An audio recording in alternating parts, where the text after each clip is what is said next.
Wallstreetbets like myself, your personal experience with YOLOs is most likely as such. Losing the entire position, or losing the entire position.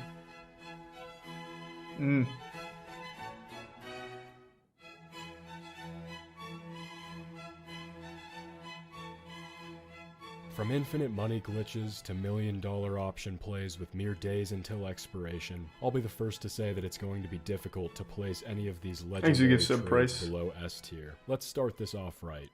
Control the narrative. How did Control the Narrative become a Wallstreetbets legend? Simple.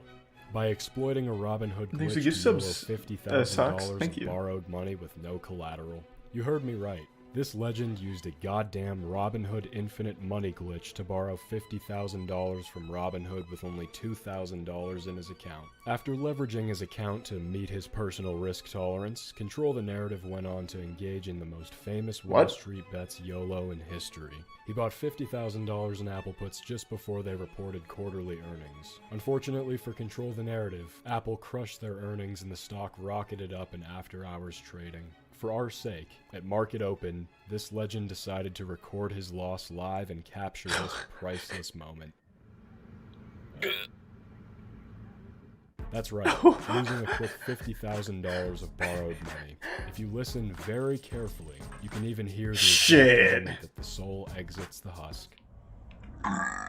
The legend of Control the Narrative is, of course, an undisputed S tier. Yeah, it's pretty good. On the internet where you can watch stuff like this unfold. Pioneers like Control the Narrative willing to risk everything to entertain us and for a shot at a better life. And for that, Control the Narrative takes his spot with the legends on the S tier. If I was Hayek, though the GameStop fiasco might have you believe that the Wallstreetbets boys are righteous warriors looking to take down the evil short sellers betting against the economy, you could not be more wrong.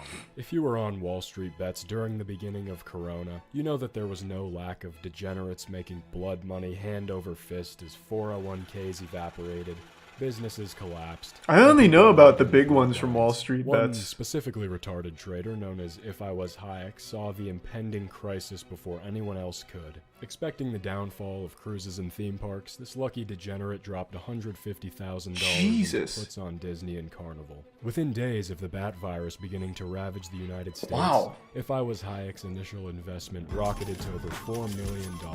With that kind of money, he could have taken the coward's way out, investing in an S&P Virgin fund and collecting an easy $200,000 per year. However, If I Was Hayek was far from satisfied, holding his puts with diamond hands. You can probably guess where this story goes.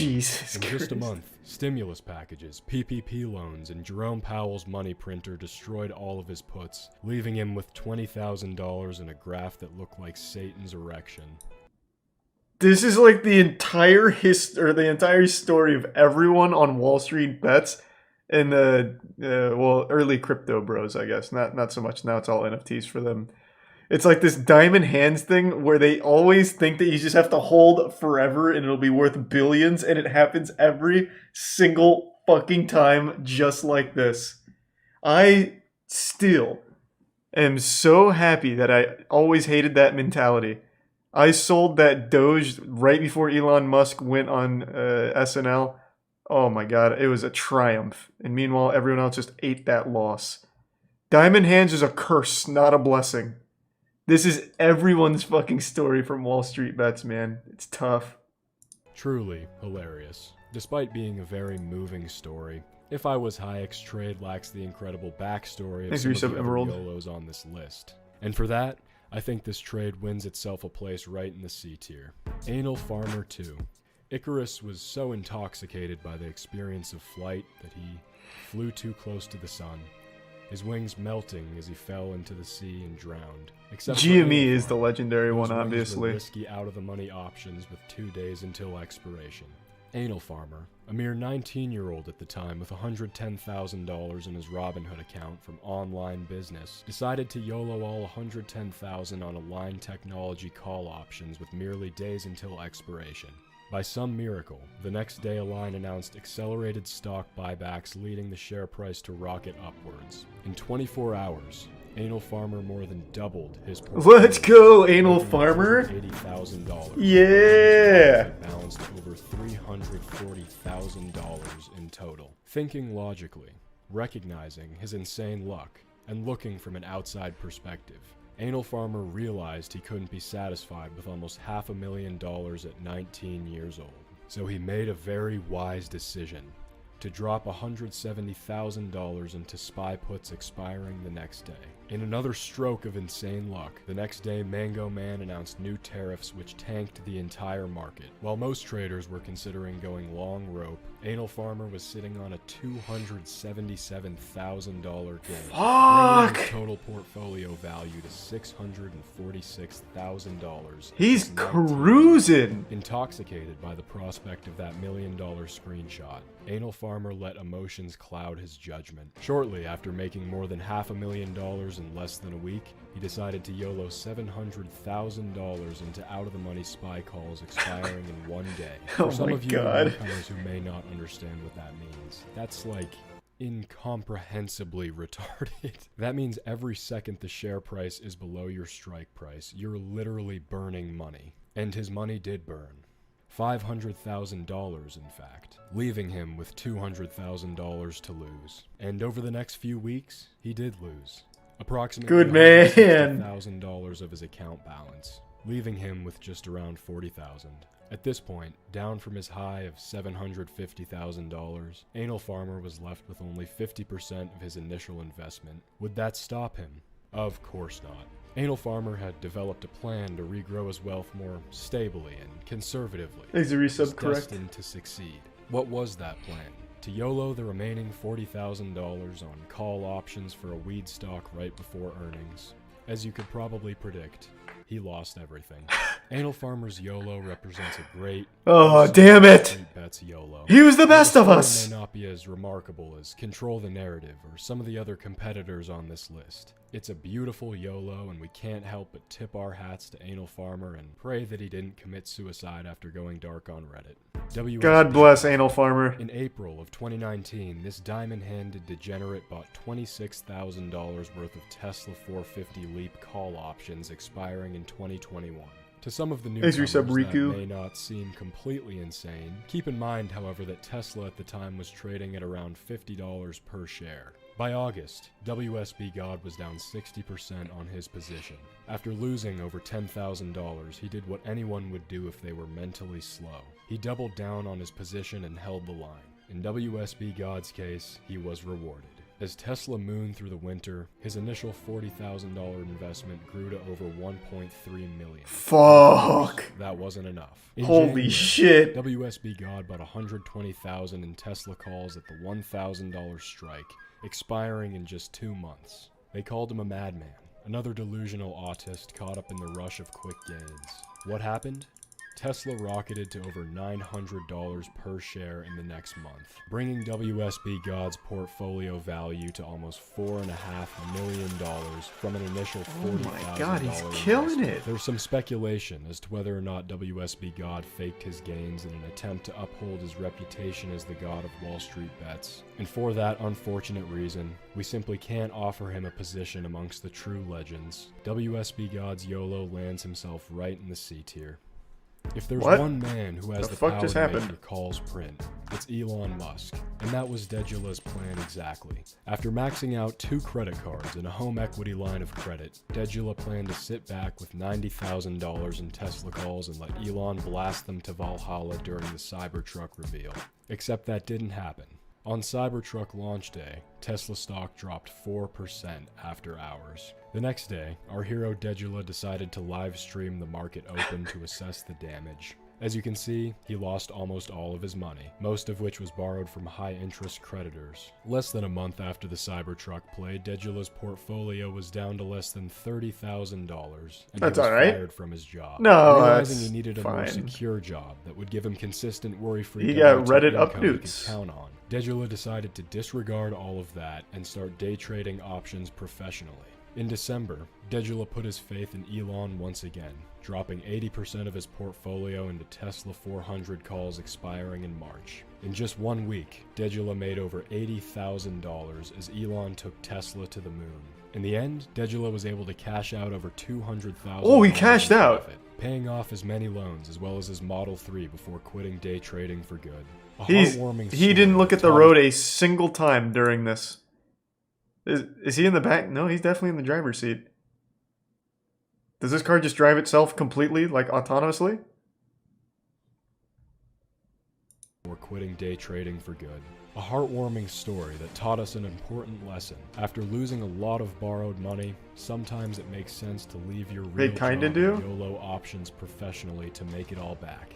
An idea that many members of Wallstreetbets have taken to heart. For a few of them, it's worked kind of. Dejula, you win your place in the B tier. There are very few members of Wallstreetbets that are so autistic they force Robinhood to completely change their platform. Irony Man, however, was one. In pursuit of a risk-free arbitrage opportunity, this legend was attempting to trade box spreads. If you don't understand how box spreads work, don't worry. Irony Man didn't know either. All you need to know is that it's what led him to lose over 2,000% of his initial investment. It's also what made Robinhood disable his account and permanently ban box spreads from the platform entirely. This degenerate lost almost 20 times what he initially invested, resulting in this beautiful screenshot and this incredible message from the Robinhood team. It takes a unique trader to lose 20 times their initial investment, change an entire brokerage platform, and get a Robinhood account disabled. Irony Man will forever go down as a legend in Wallstreetbets history. How the fuck does that? What is a box spread? Deep fucking value. Oh, goddamn. Make a tier list for legendary Wallstreetbets YOLOs without including the fabled deep fucking value. The YOLO to end all YOLOs. The YOLO that made both Ted Cruz and AOC act like they care about hedge funds screwing retail investors over. A truly iconic moment in Wallstreetbets history. For deep fucking value, is he still holding? Began the way most great trades do on Wallstreetbets. The perfect combination of Adderall and testosterone-fueled greed. He invested $50,000 into GameStop leap call options as the stock tanked to its lowest level in history. With diamond hands, words like negative cash flow and bankruptcy just could not shake this stubborn degenerate. Despite many other Wallstreetbets members. Oh god, yeah. Yes. Crazy retard. He really went for it. Value held the line like no other than Michael Burry himself. Fast forward to a few months ago. GameStop started to gain some momentum. New spikes in online sales and strategic partnerships with Microsoft began to drive the share price up. That's when a new theory emerged on Wallstreetbets. One that would revolutionize the GameStop option play. The fabled short squeeze. The idea that when a stock has a high enough short ratio, a rapid upward pressure in share price would cause short sellers to buy back into their positions, causing the price to go up, causing more short sellers to buy back, causing the price to go up, and ultimately causing a chain reaction of complete and utter degeneracy. GameStop's rally to 400 brought Deep Fucking Value's initial $50,000 investment to over $40 million. Now this story isn't over yet. We've seen many great legends let their pride become their downfall. Take Anal Farmer, whose intoxication with the prospect of $1 million blinded him to the fact that he was a complete retard trading options on Robinhood. However, regardless of what happens to Deep Fucking Value's portfolio when this is all over, he has absolutely earned his place among Wallstreetbets legends in the S tier. Each one of these YOLOs has molded Wallstreetbets into the flourishing and vibrant place it is now. To each and every one of the legends on this list, I commend thee. And to the degenerates watching this video, giddy with Robinhood in hand, I wish you nothing but green accounts and one-way rockets to the moon. So is Deep Fucking Value still holding? I don't even know what I'm asking. I'll just look it up. Oh, actually, I'll do DFV. I think that's what he is on here. This is him, right? It's been 7 months.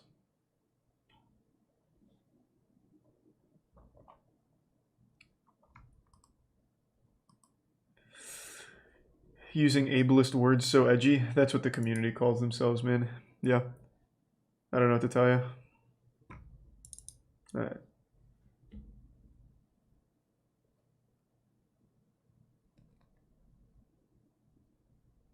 He was advised to stop uploading.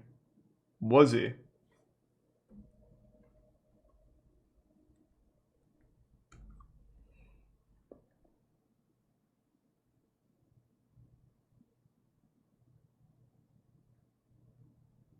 Oh, because he had to testify in Congress, did he? What? What is the stock at? GME's resting at 196. So even if he didn't cash out at 400, he still made like he still has an incredible fucking profit. That's crazy. That's fucking crazy.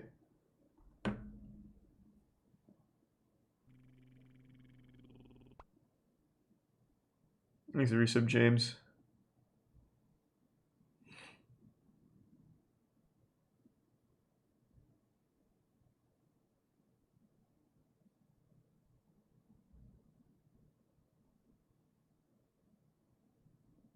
Fucking crazy, man. Oh, I was so close to getting in on that when I first heard about that. Matt brought it up to me when it was like I think it was like 20 or something dollars. I was like, nah, it's stupid. It's never gonna work. Imagine. Just imagine. Fuck.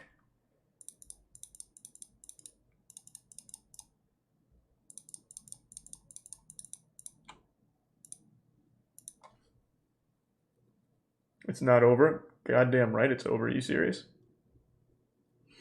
I sold my GME when it hit 300. I said, fuck that.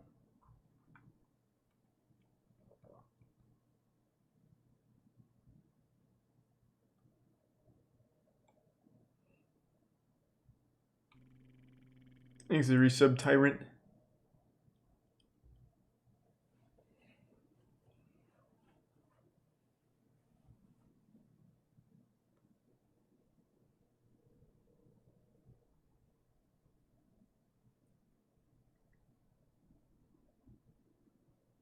Thanks to the Prime Frost.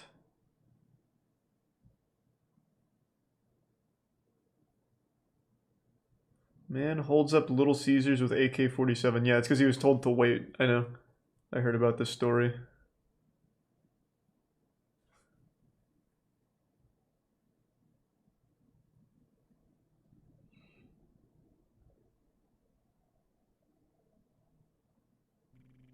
The Prime Juicy. Japan's 81-year